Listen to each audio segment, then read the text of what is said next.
When I was growing up, we worked 7 days a week. Didn't make any difference what day of the week it was, why it was a work day. My first memories of farming as a kid were driving combine. As soon as school was out, I was headed home to the farm. I grew up here, so I was born on the farm. I grew up just in the house next door. When I was growing up, we worked 7 days a week. We'd go back to school in the fall, and the teacher always wanted you to write your first paper of, what did you do this summer? I didn't have to write very much, like worked every day, and that's just the way it was. Oh, my dad got started farming when he was a senior in high school. He was renting about 150 acres and just kind of started farming from there. Ended up going into venture with some peppermint.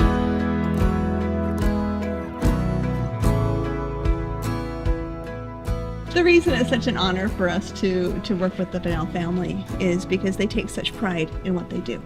They love growing peppermint, they love harvesting peppermint. You look at this distillery. This is a state-of-the-art distillery. You won't find anything like this anywhere else in the world.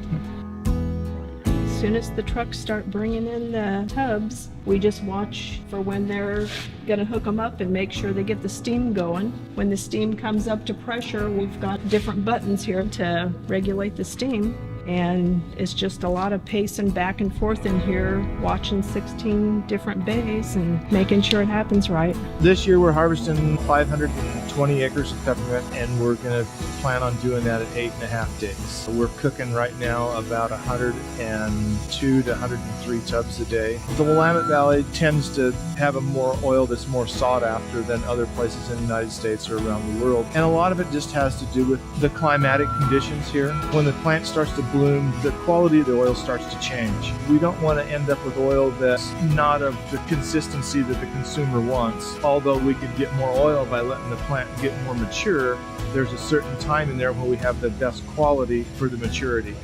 Because of the care they put into their fields and making sure they're free of weeds, we get the finest peppermint in the world. We want to be the best in whatever it is that we're doing. So I love it when the wellness advocates come to visit our mint still. It's such a emotional experience to me to be able to talk about something that we are so passionate about, to see the impact of our efforts, of our hard work, through the stories that are then told to us. I know it means a lot to them. And when they share with others about peppermint oil, they know exactly where it came from, and they can be even a stronger advocate for the use of peppermint oil. And you think, wow, we really are making a difference.